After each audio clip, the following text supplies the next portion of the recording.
नवतंत्रज्ञानाचा प्रभावी वापर, विविध नाविन्यपूर्ण विकास योजना, पारदर्शकता व प्रशासकीय पातळीवर होणारा विलंब टाळण्यासाठी ईज ऑफ डुईंग बिझनेस सारख्या शासनाच्या तत्पर धोरणामुळे राज्यात मोठ्या प्रमाणात गुंतवणूक वाढली.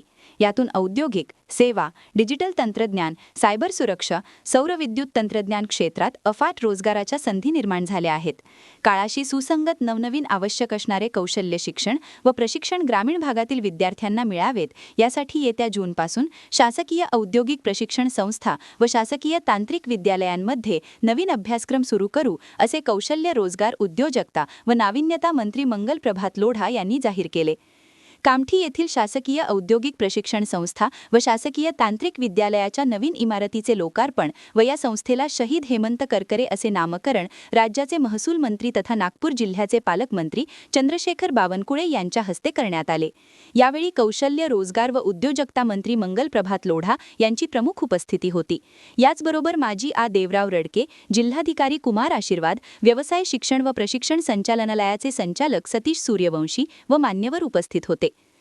सौर ऊर्जा तंत्रज्ञान, याची उपकरणे व त्याची निगा, डिजिटल इंडियाला साकारणारे तंत्रज्ञान व सेवा याला अधोरेखित करून ग्रामीण भागातील युवकांना या क्षेत्रात निर्माण होणाऱ्या रोजगाराच्या संधीवर स्वार होता यावे यासाठी नवीन कोर्स, ट्रेड, शासकीय तंत्रनिकेतनमध्ये सुरू व्हावेत व यातील काही कोर्स कामठी येथे सुरू व्हावेत, अशी मागणी महसूल मंत्री चंद्रशेखर बावनकुळे यांनी आपल्या उद्घाटनपर भाषणात केली होती. मंत्री श्री लोढा यांनी ही मागणी नम्रतेने स्वीकारत कामठी ITI येथे नवीन अभ्यासक्रम सुरू करण्यासह येथील प्रशिक्षण संस्थेच्या प्रगतीचा प्रत्येक महिन्याला आढावा घेऊन राज्यातील एक आदर्श शासकीय प्रशिक्षण संस्था म्हणून याला नावारूपास आणू असे सांगितले. राज्याचे मुख्यमंत्री देवेंद्र फडणवीस यांच्या मार्गदर्शनात नागपूर जिल्ह्यातील कामठी येथील शासकीय औद्योगिक प्रशिक्षण संस्थेला शहीद हेमंत करकरे यांचे नाव देण्याचा महत्त्वपूर्ण निर्णय कौशल्य विकास विभागाने घेतला आहे. या निर्णयामुळे देशासाठी बलिदान देणाऱ्या शूर अधिकाऱ्याच्या स्मृतीला अभिवादन करण्यात येत असून विद्यार्थ्यांमध्ये देशभक्ती व कर्तव्यनिष्ठेची प्रेरणा जागृत होईल, असा विश्वास कौशल्य विकास मंत्री मंगल प्रभात लोढा यांनी व्यक्त केला. महसूल मंत्री चंद्रशेखर बावनकुळे यांनी आपल्या राजकीय जबाबदाऱ्यांना समर्थपणे पेलत कोराडी येथील संस्थानाच्या माध्यमातून सामाजिक उत्तरदायित्वाचे मोठे कार्य केले आहे. या भागातील महिलांना स्वयंरोजगाराच्या दिशा मिळाव्यात यासह त्यांना गारमेंट, होजियरी व इतर कौशल्य प्रशिक्षणाच्या माध्यमातून महिर्य दिले आहे. या ठिकाणी अत्यंत आदर्श असे कौशल्य विद्यापीठ साकारण्याची सर्व क्षमता आहे. त्यांनी दूरदृष्टी ठेवून नियोजन केले, अशा शब्दात मंत्री श्री लोढा यांनी गौरव केला.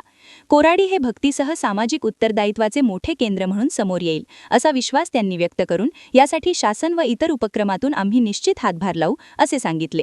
बदलत्या काळाप्रमाणे रोजगार व स्वयंरोजगाराच्या नवनवीन संधी निर्माण झाल्या आहेत.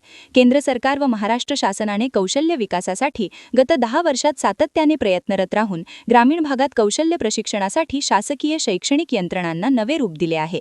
औद्योगिक, सेवा व डिजिटल तंत्रज्ञान, सायबर सुरक्षा क्षेत्रातील रोजगाराच्या अफाट संधीचा लाभ ग्रामीण भागातील युवकांना होण्यासाठी आणखी नव्या अभ्यासक्रमांची जोड आवश्यक आहे. या कौशल्य प्रशिक्षणाच्या माध्यमातून आपले युवक जागतिक पातळीवर आपले कसब व कौशल्य सिद्ध करून दाखवतील, असा विश्वास महसूल मंत्री तथा पालकमंत्री चंद्रशेखर बावनकुळे यांनी व्यक्त केला. कॅमेरामॅन सचिनसह सनी भोंगाडे, शंखनाद न्यूज, नागपूर. क्या हुआ बहू? माँ, पाइल्स की बहुत तकलीफ हो रही है. तो तुम गुदरोग सर्जन के पास क्यों नहीं गई?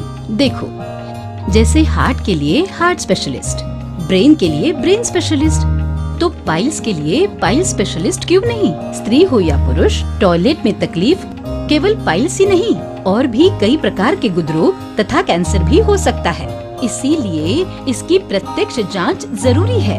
ठीक है माँ, पर जांच के लिए हम जाएंगे कहाँ? वही काले आयुर्वेदिक पाइल्स हॉस्पिटल में. लेकिन माँ, प्रेगनेंसी में पाइल्स की दवाइयाँ? प्रेगनेंसी में आयुर्वेदिक दवाइयाँ सुरक्षित होती है. जनहित में जारी काले आयुर्वेदिक पाइल्स हॉस्पिटल, औषधि चिकित्सा तथा सर्जरी ट्रीटमेंट उपलब्ध. हमारा पता उमरेड रोड, दिघौरी बस स्टॉप के पास, नागपुर. अधिक जानकारी के लिए वेबसाइट पर जाएं kalepileshhospital.com.